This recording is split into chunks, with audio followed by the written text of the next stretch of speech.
This is Beyond a Reasonable Doubt with your hosts, Mark Garrigus and Gary Smith. Well, we're going to do a little BARD. We're going to throw in a BARD before the Sunday BARD because any way you look at it, it looks like there's quite a bit to talk about, not the least of which a case. Have we really talked about the Idaho 4? We talked about it briefly with Adam. We were talking about sort of if they were to make a DNA match, how would they gather the sample? And you were talking a bit about the genealogy aspects of it. But no, we haven't gotten into the nitty gritty. And happy Friday, Mark. Correct me if I'm wrong. This may be the first week where we end up with 3 BARDs. Yeah, you know what? You could be right because definitely we're going to do our Sunday BARD. There's nothing to get in the way of it. I don't think we today is. By the way, Merry Armenian Christmas as we to you as well. Yeah.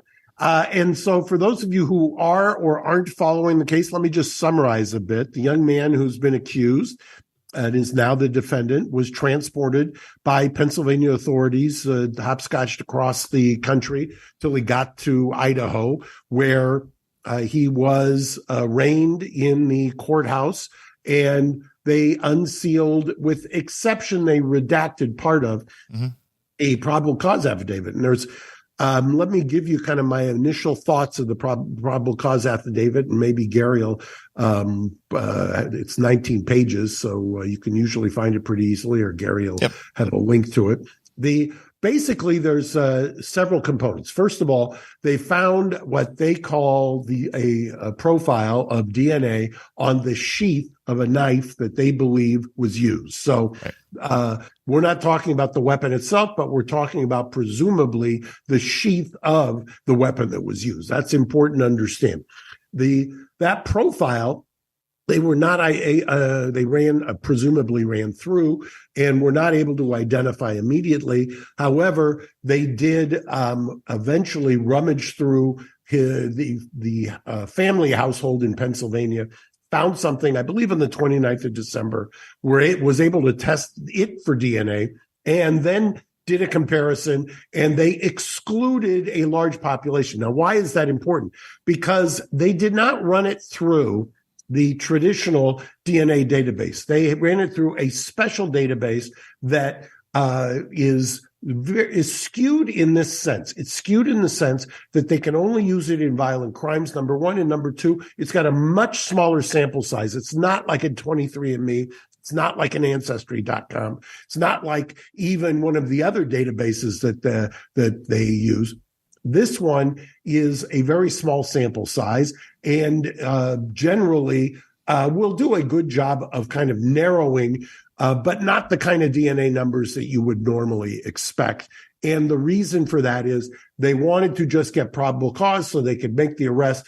And my guess is that when he arrived in Idaho, they probably had a court order to swab him, and then they'll do the comparison of the DNA that you normally would get that's admissible in court, which is a one-on-one comparison from the sheath to his cheek swab. And correct me if I'm wrong, Mark, but what they found at the family home was not necessarily the suspect's DNA, but it was his father's, and from that they were able to extrapolate and get to a point where they were comfortable, right? Exactly right. And by the way, they obviously got comfortable because they rummaged on the 29th. They must have done immediate kind of DNA analysis and arrested on the 30th. Right. Now, the reason that they did this, or what led them to believe him, is they did what they also call first a surveillance, so a video surveillance. And what they did is collect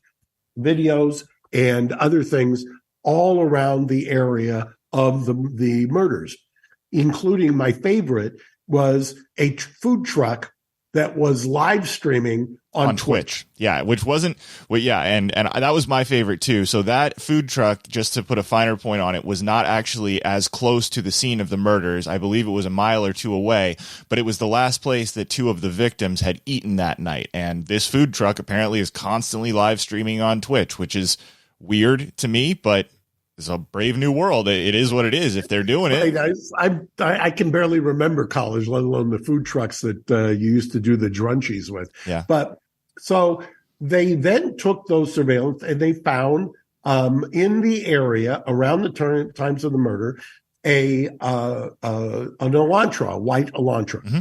They then turned that white Elantra to the screenshots and the video to the FBI. The FBI expert,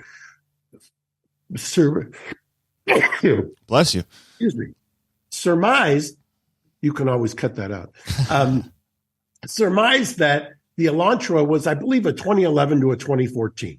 Right. So they did that. They narrowed it down to this particular gentleman, but there was a problem, and they say it in the probable cause affidavit. His was a 2015, I believe. Wasn't in the range what the FBI had. So they took it back to the FBI. Conveniently, and I guarantee you the defense is going to make hay out of this, the FBI changes their opinion, says it could have been all the way to 2016. Wow, what how convenient. We've had a whole year after.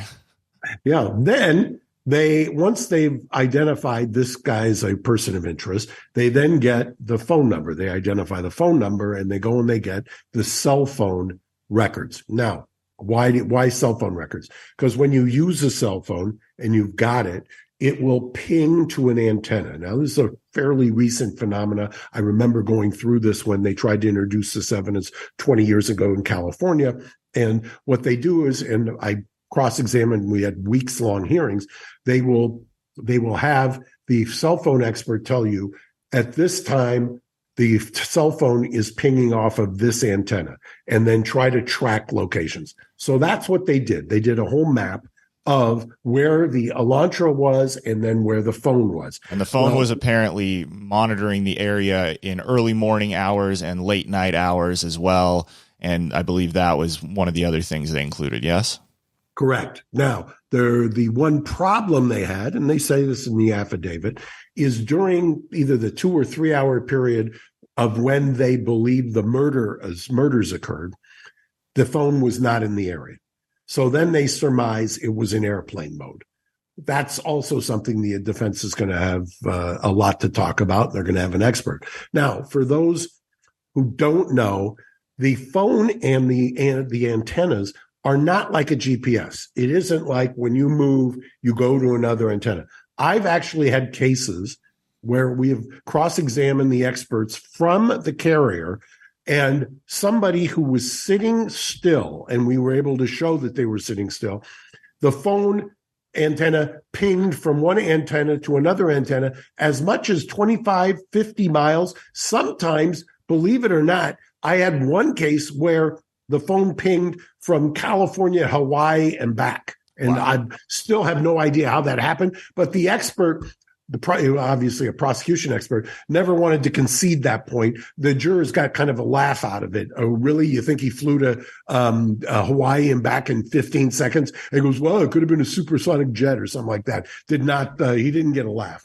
But that's also going to be something that the defense is going to talk about. They'll have a cell phone expert who will deal with that. You next have another issue, which I think that they will focus in on, is that the identification of the person, the perp, if you will, was somebody with bushy eyebrows. But they weren't able to identify, and somebody with an athletic build who was over 6 foot tall, which would tend to he would fit in with that. But I think at the end of the day, there is a lot of work for the prosecutions yet to do, and there's all kinds of avenues for the defense to deal with this, including not the least of which the DNA. The DNA is going to be a hugely fought over area, because we still, unless they're not telling us, don't have the weapon itself. Yeah. Mark, when I was reading the document in question, and I was thinking about this case, I don't have the boots on the ground knowledge or experience with these experts that you do, but I felt a lot of similarities to recent cases that have been in the news, like Adnan Syed, where it was based very heavily on the cell phone data that ended up not being something that could be relied upon. And, you know, the way the DNA was collected, and then it wasn't from the victim or from the suspect, but rather from his father, and what, you know, all the different things that the FBI said and then sort of modified to fit the law enforcement investigation. It's going to be I had a case, you and I have talked about it many years ago, also a death penalty case, and here in Glendale, actually ended up in Pasadena.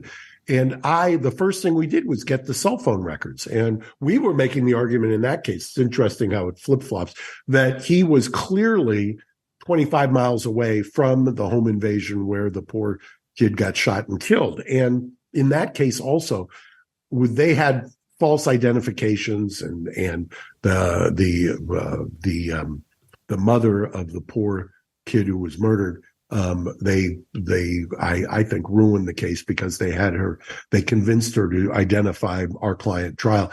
In that case, we found a hat that had been left at the location by the perpetrator and tested the DNA. And then it turns out we found the actual person who had done it. By then, I'll never forget this, the mother was then taken down again after she identified my client at the preliminary hearing, because he's the only guy sitting at the desk.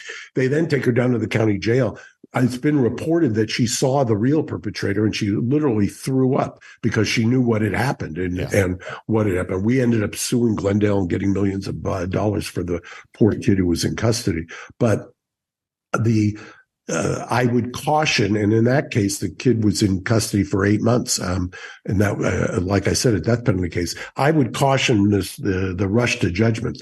This case resonates with people, rightfully so. But at the same time, there's a lot more to this to unpack before we get to the point where we're hanging this guy. Yeah, I mean, as tragic and as horrible as reading about all of these supposed details is, it will be nonetheless fascinating to watch it play out from a legal standpoint, because you make a lot of very good points there.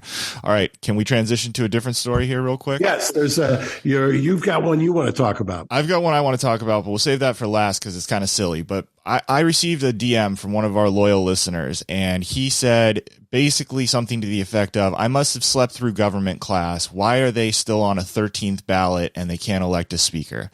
And I replied, no, you didn't sleep through government class. This hasn't happened in over 100 years. But what are your thoughts on what is going on? I mean, apparently this morning, McCarthy flipped, I think it was 11 members, but still wasn't enough. And now I'm seeing GIFs of him being frustrated on Twitter and everyone's dunking on him. You know, I follow a wide variety. So I'm certainly seeing both sides. There would be a certain irony if today, January 6th, is the day that the 15th or 16th vote finally makes him speaker. And boy, I'll tell you, I used to, as we started this off, I used to think of January 6th as Armenian Christmas, and it's been eclipsed in the popular culture now by the January 6th. Hopefully only in the short term. Yes, hopefully so. But it's this is what happens. The calculus is that there are a number of representatives, Congress people, who will not vote for him. And with the repeated votes of Hakeem Jeffries, who the Democrats have unified against, behind, has had 212 almost consistently. I noticed this morning he was at 211. But you have to get to half of the people there. So there's a couple of people have periodically said present, because that reduces the number you would need. But because it's such a close split along party lines, 5 people basically, depending on who votes president, can hold this up. And so what McCarthy has been doing is giving away the House, pun intended. Yeah. And he will make promises of, I believe this morning, he made promises of chairmanships of committee chairs. Right. And that before it was, if 5 people could call for a new vote for speaker. Now it's down to 1 person can call for a vote for the speaker, which, you could make arguments on either side of that. In fact, you may have seen there's been videos on Twitter of AOC talking to the hardliners. Even she says some of the things that they're asking for are not bad because they at least get you to a more, it's not so top heavy in terms of the leadership. It's more egalitarian. And, obviously the House was constructed every 2 years, 435 people, to be closer to the people as opposed to the Senate, which is every 6 years and two the people. House, right. And the House is much more localized to, specific districts as opposed to 2 senators for a state the size of California. It's supposed to be, much more based on locality. Right. And that was kind of the genius, if you will, of the founders. So I would expect, like you, I think that something's going to break today. I mean, he's been going on the votes. And people were calling on him to step aside, and there was talk about Steve Scalise taking over. But Steve Scalise, as his loyal deputy, and so far has given no indication of breaking. And so I fully expect that he will get very close, if not win it today, maybe after we hang up here. I could have happened while we were going, for all I know. All right, last one, just for any husbands out there who may be listening and want to seem informed when they get home tonight. Jen Shaw, who was a cast member on the Bravo show Real Housewives of Salt Lake City, and who was arrested in a federal indictment on, I believe it was money laundering and wire fraud over a telemarketing scam, was sentenced today to, I believe it was just over 6.5 years. Have you heard anything about this? No, I have very little knowledge of that, but that shows that I follow the wrong Bravo accounts, and you're following the Hill and stuff. So just for anyone whose wives are into that show, that is a long running case. It's played out on the show as a storyline as well, and finally came to a head today. And I believe she has to surrender by February 17th. So she's got just over a month to get her affairs in order, and then she's off to somewhere in Texas to serve her federal time. Well, we've covered a wide range today. I agree. Mark, thanks for making the time on a Friday. I know it's a work day for you, so I appreciate it, and I look forward to seeing you on Sunday for the Church of Bard. Sunday morning, Church of Bard. I'll be there at the altar. Thanks, Gary. Thanks, Mark. Merry Christmas. Merry Christmas. Bye-bye. Thanks for listening to Beyond a Reasonable Doubt. Stay tuned for more bonus episodes coming soon.